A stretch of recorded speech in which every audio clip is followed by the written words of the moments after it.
Hello there, and welcome to What the Dog Podcast, where we talk about what your dog is doing, why they're doing it, and can we fix it?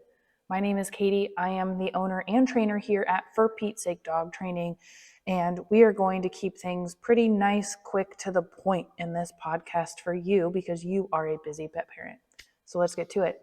Today, we are talking about resource guarding.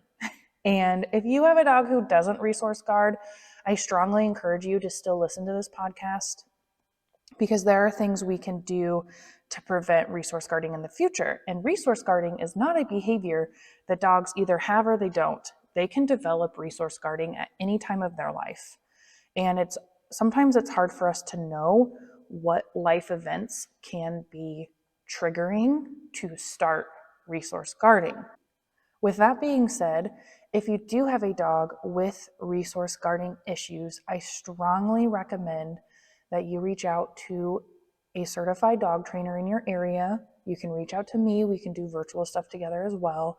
But you do need a structured training plan in place because you want to make sure that you are not going over threshold when you are trying to train this behavior, quote, out of your dog. It can be finicky on some dogs. So I want you to work with someone who is qualified and not just listen to this podcast and think you can conquer it all, right? I want to be as helpful as I can, but every dog is different. And I don't want you to think that everything I say applies to your dog because I don't know your dog and I don't know if that's true. So anyway, resource guarding. What is it? Most of us know that when it comes to resource guarding, we tend to think about whether the dog's like eating their food. Maybe they're chewing on a bone or they have a toy that they're playing with. And when you approach and sometimes maybe try and take that item, there's definitely different levels. That's where the threshold comes in. Your dog may get stiff. They may start staring at you. They may start showing teeth, growling, trying to bite. There's, again, different levels for different dogs. So really what we're seeing is what most people would call aggressive behaviors are coming out from the dog when we are approaching something that they're trying to eat or that is in their mouth or that they are. Sometimes we even see it when they're laying down somewhere, so they're guarding their space. They can guard people. Most of the time we tend to think it's food, though, is what I was trying to get there. So in reality, they can guard anything. Their bodies, your body, their bed, the space they have on the couch.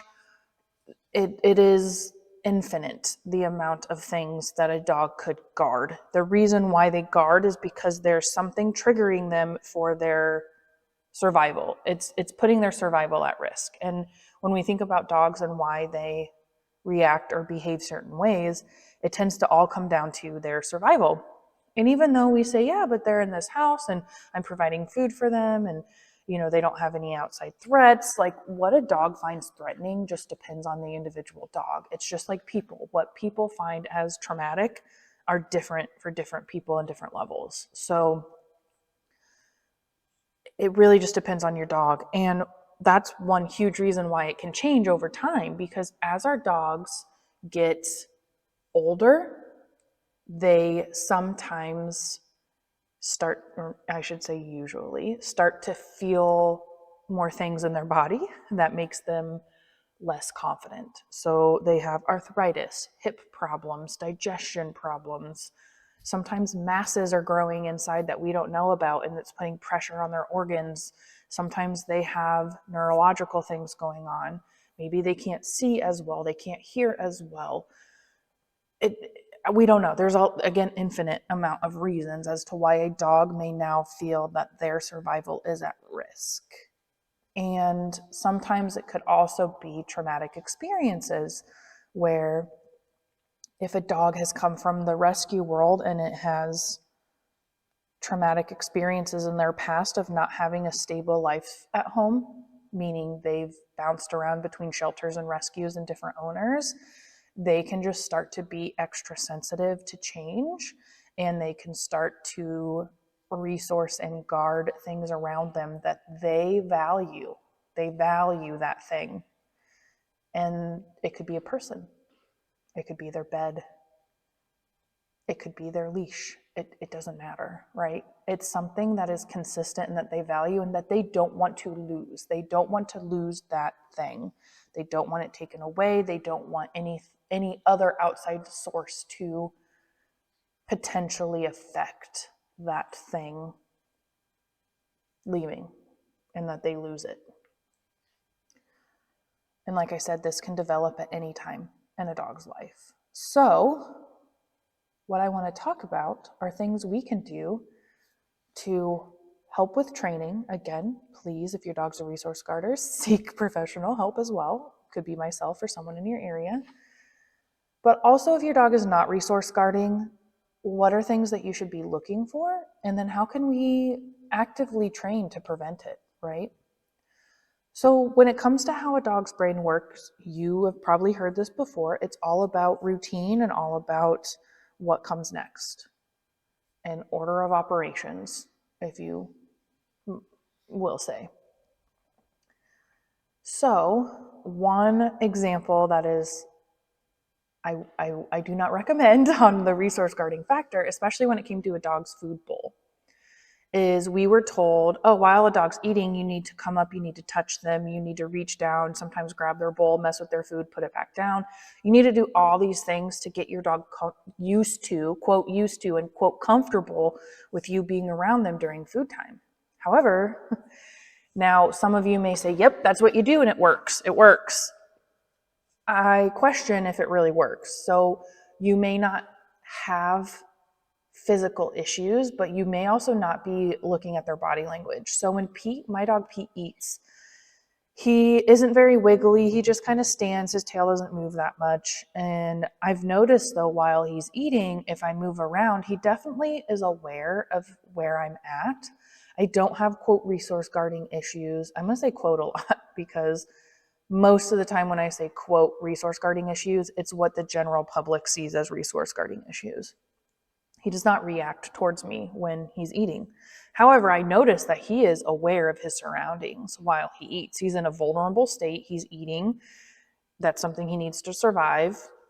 So what I need to do is have him predict that when people walk around or people are touching him or grabbing his bowl, that actually good things happen and not unpredictable things happen. I want it to be predictable and I want it to be good. So he emotionally feels good about it. Dogs aren't great at just tolerating things, and they're not great. Well, I should take that back. They do tolerate a lot. This mindset we have of, well, if I do this uncomfortable thing to my dog enough, they'll get used to it. That they don't do that well. And while we may be doing that and we're not getting dogs who are reacting because of it, doesn't mean that we are solving the problem. It doesn't mean that they are, quote, okay with it. They are tolerating it. And dogs can only tolerate things for so long.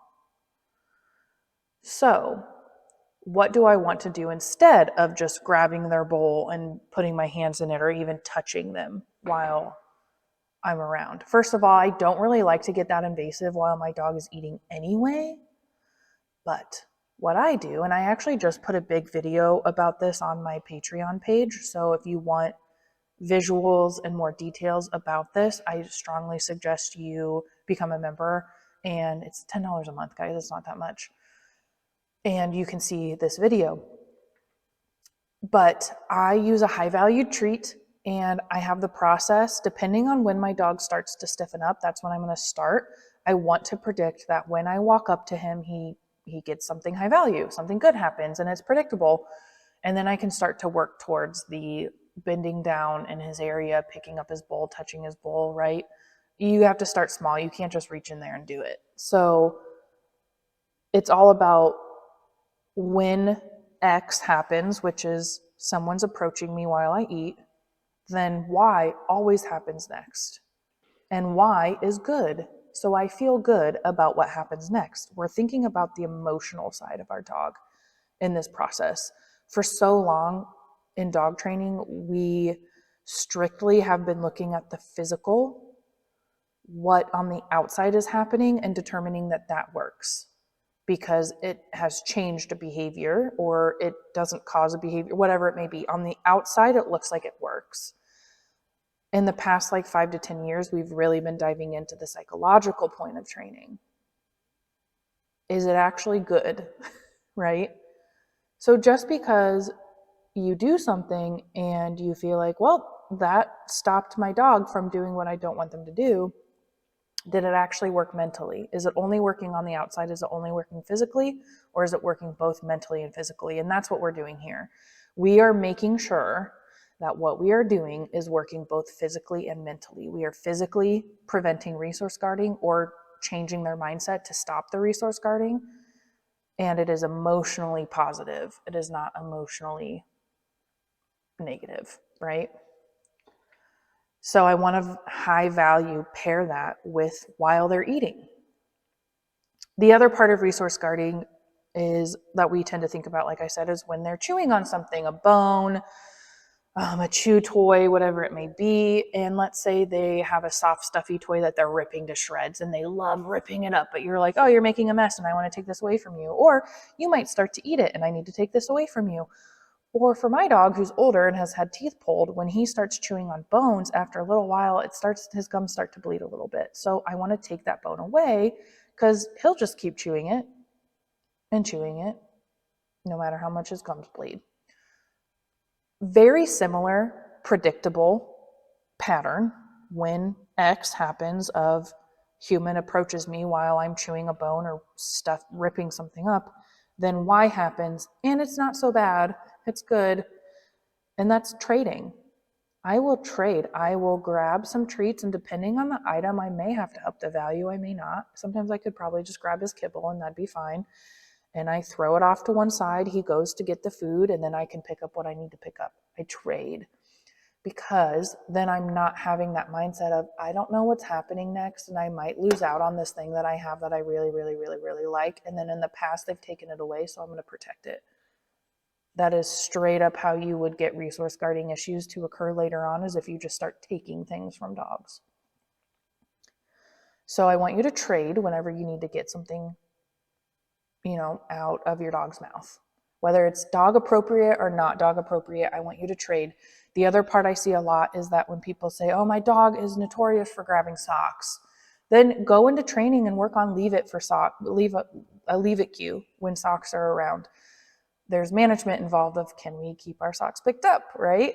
And then working on this trading, because if your dog has a sock in your mouth and 9 times out of 10 you chase them and then you take the sock away and that sock gets taken away and then nothing, your dog is going to continue to run from you because their predictability in their brain, what they imagine happens next is that the sock gets taken away and then what? My fun ends. The fun ends and I want to keep having fun and I really love socks. So trade. Then when you start approaching, your dog will actually start to, and in this video, this is what happened when I was working with Pete's food bowl. When I'd approach, Pete would actually look up at me, predicting that I had a piece of cheese for him. So your dog, and I actually did this with a ball with trading, Pete is obsessed with a ball, okay? And the fact that he saw me approaching and dropped his ball right away and I traded for the ball, great, wonderful, love it, right? So we need to trade whenever we need to take something from our dogs. You talk about resource guarding of people, beds, their space on the couch. Again, these are things that I want to make sure there's no underlying medical issues going on as well. My parents' dog was definitely this way when he got older. If he was sitting on the couch and you came to sit next to him, he would growl. And I don't necessarily think that was resource guarding. I think that was just a natural instinct for him because his body was depleting and something touched his body and his brain went growl, right? So depending on the situation, if it's truly resource guarding or not, part of that with this situation where I don't view it as resource guarding and it was more just an initial reaction, I'd probably try and either not sit so close to my dog or get my dog off the couch, I sit down, and then invite my dog back onto the couch. That could be something you do. I have a lot of people who reach out to me that their dog will be in bed, and then when someone comes into their bed, they growl. Same thing. It could be you're messing with my body and my body hurts, and so I'm innately growling, or they're resource guarding it, right? So again, predictability. When I come into the bed, what happens? Easily, you could say, oh, there's a spot at this corner of the bed that gets you up and moves you so I can get into bed, and I sprinkle treats there. So when I come to bed and if my dog starts to kind of stiffen up when I walk in, then I could teach them a spot, and I drop treats in this spot. They get up, they go eat them. I crawl into bed, they come relax, all is good. So it's predictability. What can I predict in this situation when X happens? What do I want to teach my dog that Y happens next, and that it is emotionally good? And we do tend to use toys and treats and rewards for that because we're building that mental side of it, the mental side that good things do happen, right? So if you're holding your dog and you have a small dog and someone approaches and they growl, they might be resource guarding you. So we need to teach them that when someone approaches, good things happen. I'm not rewarding the growling because if your dog's already growling, you've gone past threshold. You cannot train at this point. You went too far. You need to back it up, and that's where you start training. When dogs are past their threshold, it's almost like their filter's gone. And if you'll hear me talk about this a lot in reactivity, if you think about when you get in a heated argument and mentally things are shooting and they're hot, and you say something and you're like, oh, I shouldn't have said that. Like your filter's gone because emotions are all over the place. And that's the same with dogs. When they're past threshold, their emotions are just uncontrollable. So we can't train there. We can't train when we are past threshold. We have to be on the outside. So you've gone too far. We need to take it a step back. And that's why seeking professional help when you do have a dog who's resource guarding is extremely important.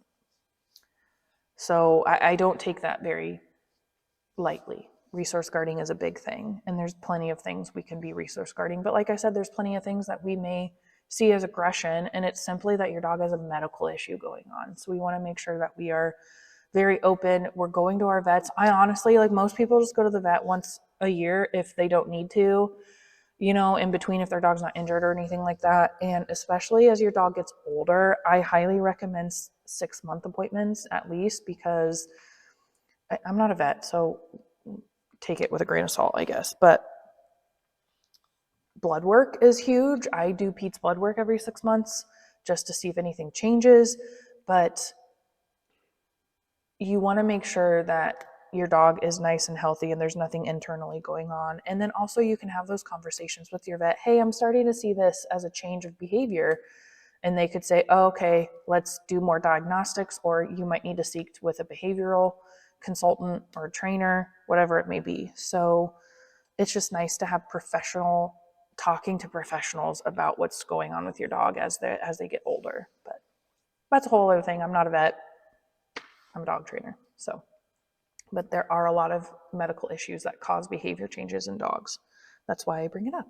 But anyway, I told you I'd keep it nice, quick, to the point. If you have specific questions, and if your dog is resource guarding and you'd like to work with me or want some advice, head to my website. That's www.furpetesaketraining, F-U-R, petesaketraining.com, and you can actually set up a free consultation call with me. If you're in the Des Moines, Iowa area, I will offer in-person as an option. If you're not, I have virtual. And so we will talk about options that you have working with me as a trainer and getting a program, built for you, and what that would look like during your consultation call. And then we go from there. So I do not require people to sign up on the consultation call.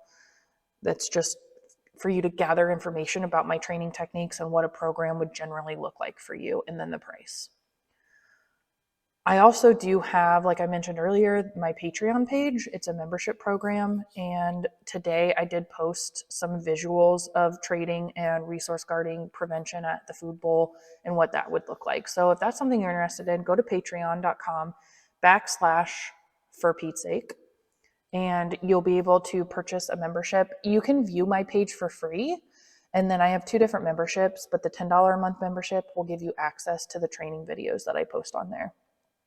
And you can watch that video. So thank you guys for joining me again. I appreciate it. Feel free to comment and let me know if there's something specific you want me to talk about, and we will keep moving on and moving forward. So thanks for joining me. Have a good rest of your day, and we'll see you next time.